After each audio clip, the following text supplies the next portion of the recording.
J'ai conduit une voiture nationale pour assister à une réunion d'anciens élèves du lycée. Je me suis rendu à la réunion des anciens élèves du lycée au volant d'une voiture nationale, un modèle tout simple. Lorsque je suis arrivé à l'hôtel, la plupart de mes anciens camarades étaient déjà installés. Allez voir, on aurait dit que tout le monde avait particulièrement bien réussi sa vie, certains étaient venus en Mercedes, d'autres en BMW, et il y avait même une Rolls-Royce noire qui attirait tous les regards. À peine avais-je posé le pied hors de ma voiture qu'une ancienne camarade dont je n'arrivais même plus à me rappeler le nom m'a dévisagé comme si j'étais indigne de me trouver là. Oh, mais ne serait-ce pas l'ancien membre du comité d'études ? Comment se fait-il que tu sois encore coincé avec une voiture nationale après le diplôme ? Durant le dîner, les conversations et les toasts allaient tous dans la même direction, on félicitait bruyamment le propriétaire de la Rolls-Royce, tandis que je passais totalement inaperçu. Seul le chef de classe a pris la peine de s'asseoir près de moi, un verre de vin à la main, pour me remonter le moral. Ne t'en fais pas. Même si ta voiture ne fait pas rêver comme les leurs, je suis persuadé qu'un jour tu auras toi aussi une voiture de luxe, m'a-t-il soufflé. Mais ce qu'il ignorait, c'est que ma voiture n'était pas un banal modèle national. Elle s'appelait Phantom S9. Si le chef de classe ne m'avait pas bombardé de messages, je n'aurais même pas eu le temps de passer. Pour lui rendre service et respecter nos anciennes amitiés, j'avais annulé une réunion importante et réussi à me libérer à peine 1 heure. À ma grande déception, une fois assis à table, personne n'évoquait nos souvenirs de jeunesse. Toute la soirée semblait tourner autour des apparences, du prestige et de la flatterie. L'ambiance me mettait mal à l'aise, alors j'ai fini par me lever pour m'en aller. En me voyant faire, le chef de classe a aussitôt tendu la main pour me retenir. « Adrien, tu n'as aucune raison d'avoir honte de rouler en voiture nationale. Ne pars pas comme ça, m'a-t-il dit. » Je m'apprêtais justement à lui répondre quand la même camarade qui m'avait déjà ridiculisé a pris la parole avec son air hautain. « Oui, exactement. Cela fait des années qu'on ne s'est pas revus.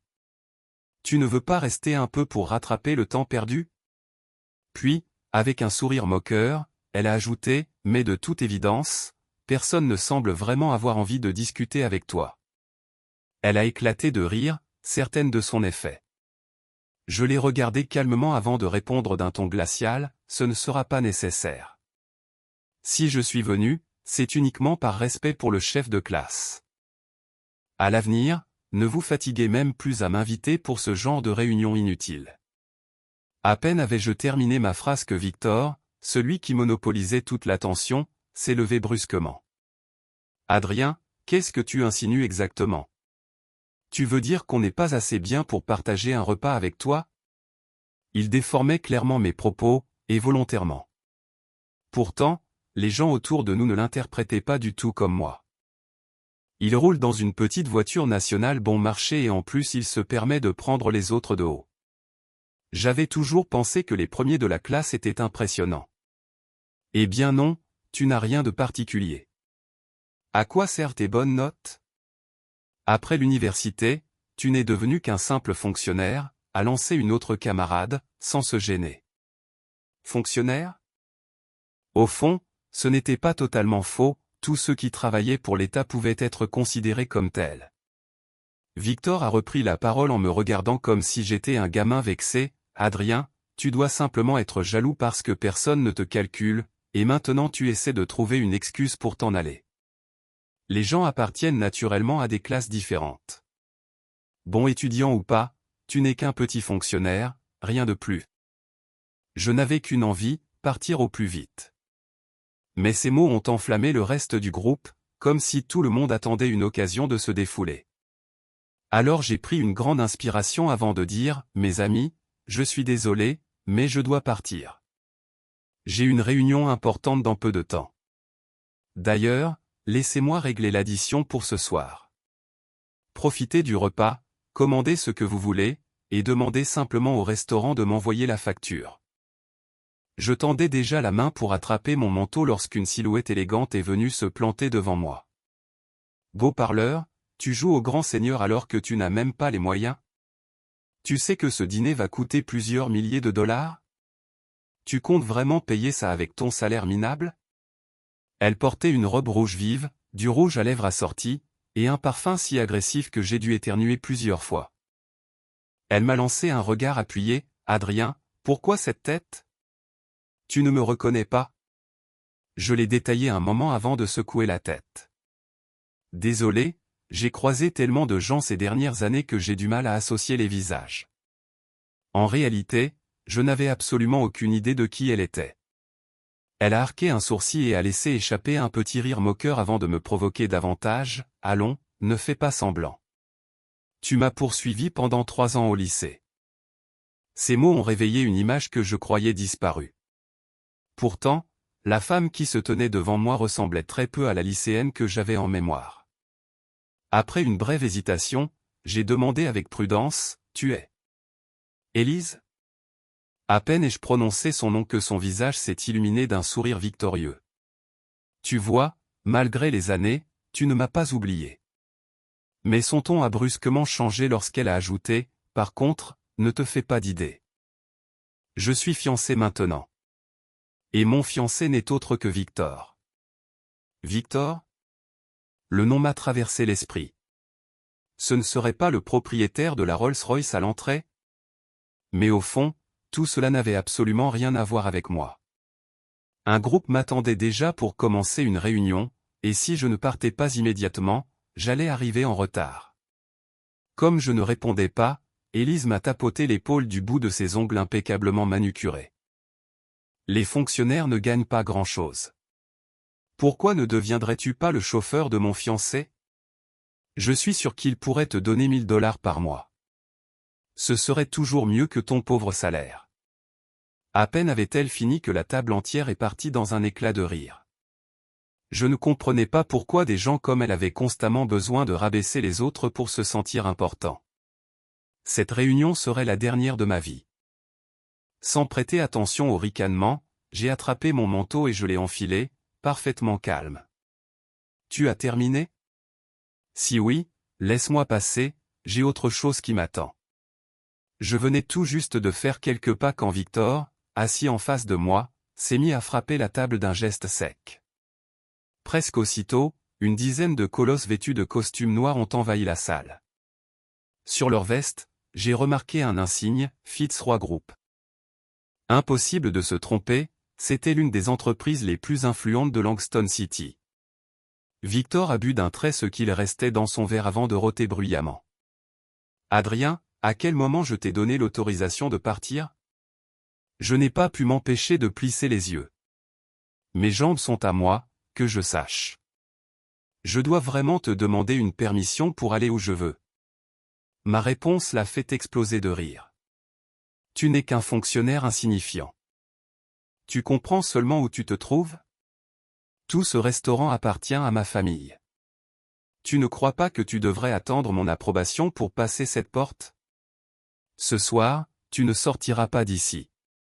Sentant la tension monter d'un cran, le chef de classe s'est empressé d'intervenir, tentant de calmer l'atmosphère avec un sourire forcé. Allons, on se connaît depuis plus de 10 ans, inutile de gâcher la soirée pour une histoire aussi ridicule. Puis il s'est tourné vers moi, presque suppliant. Adrien, on a enfin réussi à réunir tout le monde. Tu ne veux pas rester encore un peu? Assieds-toi, discutons. Je savais qu'il essayait simplement de me faire éviter des ennuis, mais je n'avais plus une minute à perdre. Désolé de casser l'ambiance, mais j'ai vraiment une affaire urgente. Un groupe de collègues m'attend pour une réunion. À peine avais-je terminé ma phrase que Victor a frappé la table une nouvelle fois, encore plus violemment. Adrien, arrête de faire ton intéressant. Tu n'es qu'un employé parmi tant d'autres. Quel genre de réunion pourrais-tu bien avoir, toi? Tu dis qu'un groupe t'attend? On dirait que tu te prends pour un patron maintenant.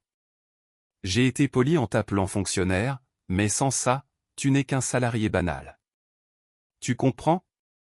Je m'apprêtais à rétorquer lorsque le chef de classe m'a retenu par la main, me soufflant à voix basse, « Adrien, je pense que tu devrais présenter tes excuses à Victor.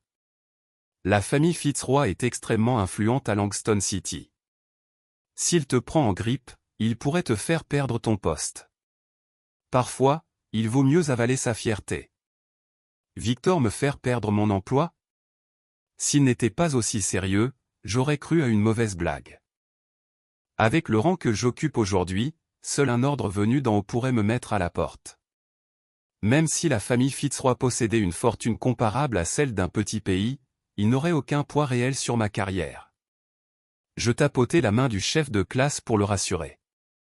Victor, si tout ce cinéma vient du fait que j'ai eu, un jour, un faible pour ta fiancée, laisse-moi te mettre les choses au clair, Élise ne m'intéresse absolument pas. Je te conseille d'employer ton énergie ailleurs. Toi et moi, nous n'évoluons pas dans la même sphère. J'avais réellement voulu profiter de cette réunion pour dissiper tout malentendu entre nous, mais il semblait incapable de le comprendre. Il me fixa alors avec un regard injecté de colère. Donc, si je comprends bien, tu veux dire que j'ai récupéré les restes? Que ma fiancée est une femme que même toi tu ne voulais pas? Et c'est quoi cette histoire de nous ne sommes pas du même monde? Langston City est rempli des entreprises de ma famille. Tu te crois qui, exactement? À peine avait-il fini que Élise s'est précipitée pour lui prêter main forte. Adrien, qu'est-ce que tu insinues? Tu essaies de dire que je ne suis plus assez bien pour toi?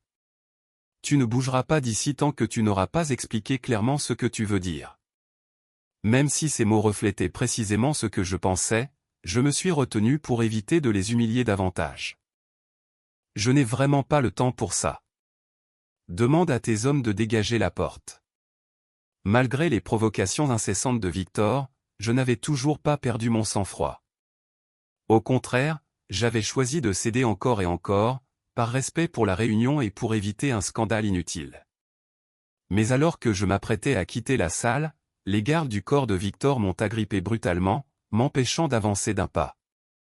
Victor s'est approché lentement, un sourire méprisant accroché au visage, avant de me gifler de toutes ses forces. Tu te prends pour qui, exactement? Tu sais à qui appartient cet hôtel? Au lycée, tu étais celui qui allait dénoncer les autres aux profs, non? Allez, fais un appel. Voyons si quelqu'un osera encore te protéger maintenant que tu n'es plus un élève modèle. Je l'ai fixé droit dans les yeux, serrant les dents. Victor, c'est la dernière fois que je t'avertis. À l'époque, tu passais ton temps à sécher les cours et à te battre, totalement perdu. Si j'ai prévenu les professeurs, c'était pour ton propre bien. Maintenant que tu es adulte, réfléchis aux conséquences avant de faire n'importe quoi. Victor regarda autour de lui, cherchant l'approbation silencieuse de nos anciens camarades. Vous avez entendu? Il ose me dire de réfléchir aux conséquences. Adrien, même si je t'anéantis ce soir, qu'est-ce que tu comptes faire? Tu penses vraiment qu'être un ancien premier de la classe te donne une importance quelconque? Avant de venir ici, tu aurais dû te renseigner sur la puissance de la famille Fitzroy à Langston. Je levai lentement la tête, luttant pour contenir ma colère. Victor, tu as déjà entendu ce vieux dicton, il y a toujours quelqu'un de plus fort au-dessus de soi. Certaines personnes ne devraient jamais être provoquées. Maintenant, je te conseille de me lâcher immédiatement, sinon celui qui le regrettera, ce ne sera pas moi. Je pris une longue inspiration sans détourner le regard. La salle entière retenait son souffle, mais je refusais de me laisser intimider.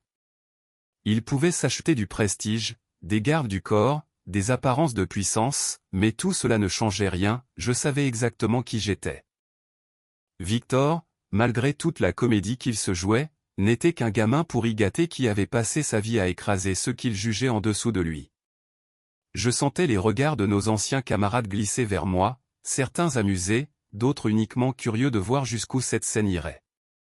Le chef de classe, qui transpirait presque d'inquiétude, revint à la charge pour tenter d'éteindre l'incendie. Adrien, excuse-toi et on passe à autre chose. Ça ne vaut pas la peine d'en faire un drame. Je laissai échapper un rire bref, presque incrédule, et secouai la tête. M'excuser? Pourquoi au juste? Pour refuser de participer à cette réunion grotesque? Ou pour ne pas m'incliner devant un fils à papa qui joue au caïd? Victor afficha un sourire suffisant, puis se mit à applaudir lentement. Très beau discours, Adrien. Tu crois vraiment être au-dessus de moi, n'est-ce pas? Avec un petit geste de la main, il ordonna à ses gardes du corps d'avancer. 2 d'entre eux saisirent mes bras sans ménagement, mais je ne bougeais pas d'un centimètre. Pas encore, lança Victor.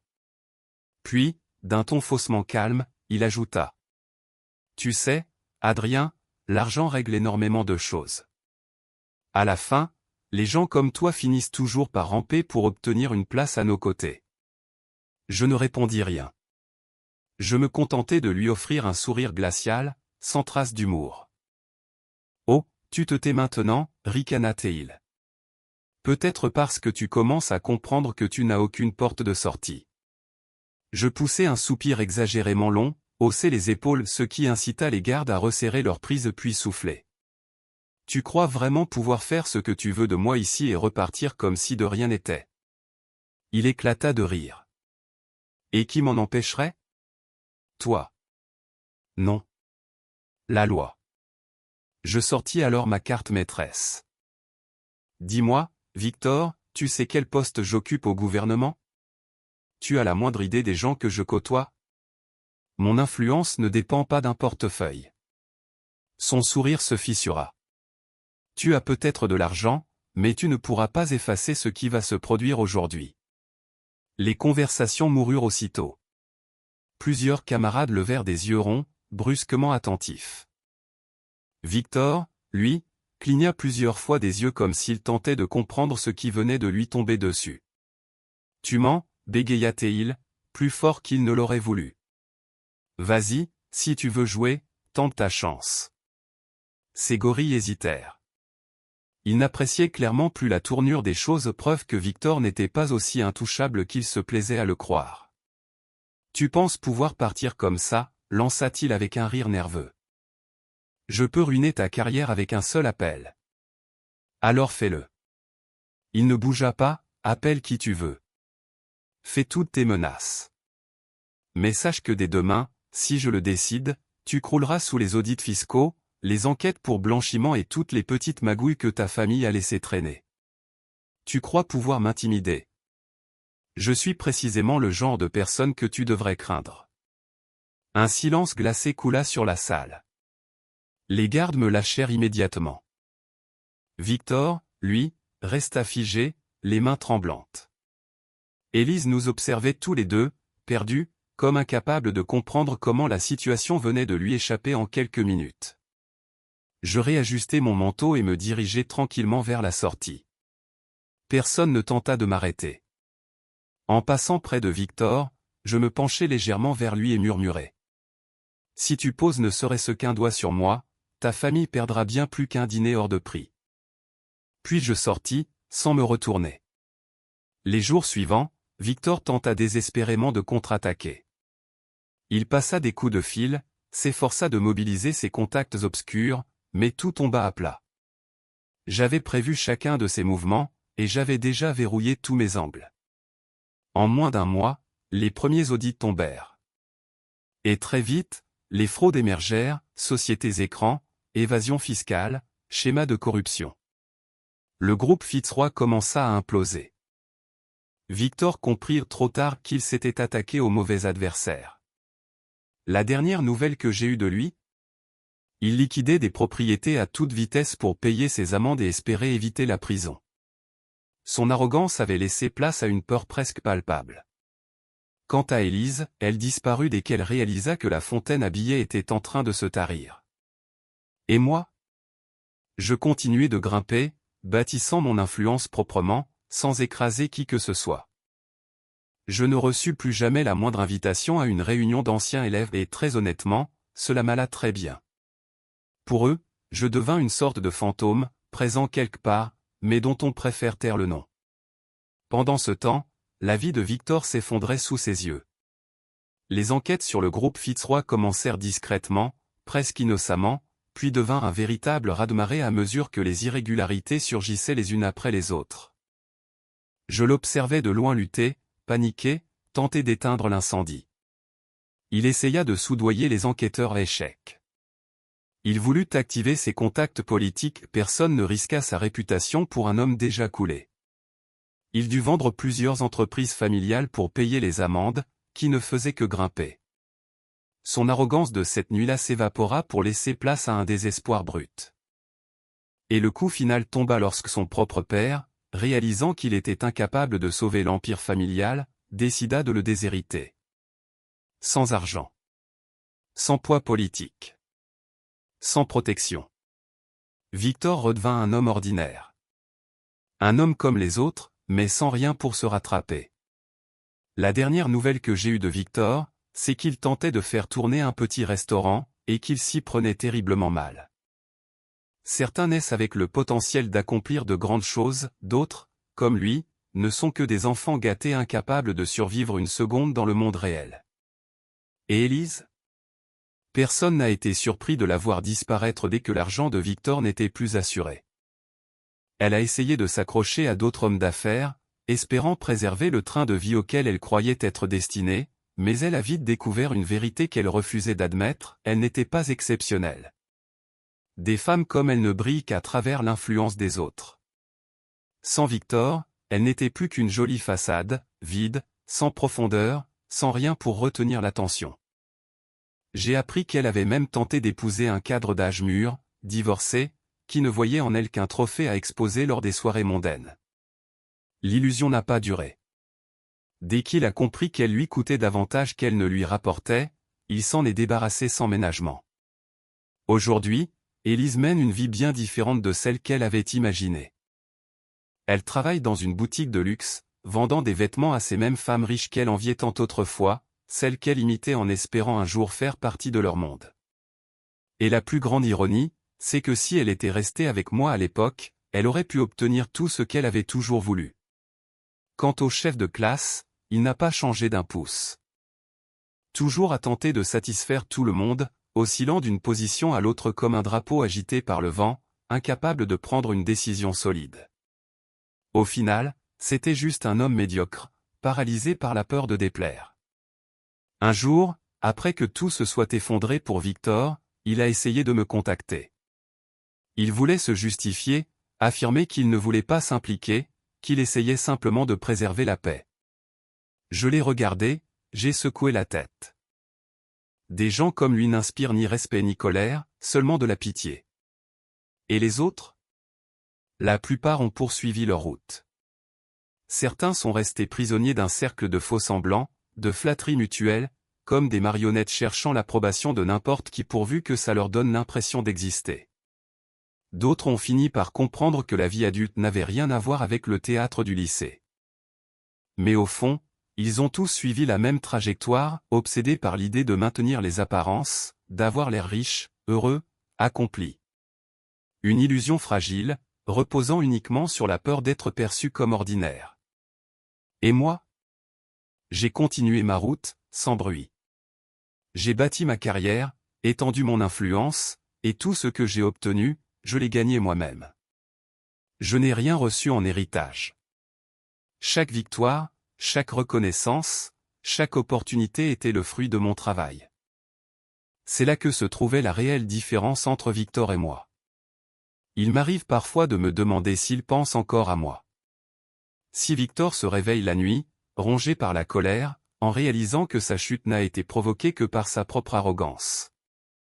Si Élise regrette, ne serait-ce qu'une seconde, les décisions qu'elle a prises si elle comprend qu'elle a laissé filer la seule véritable chance qu'elle avait jamais eue.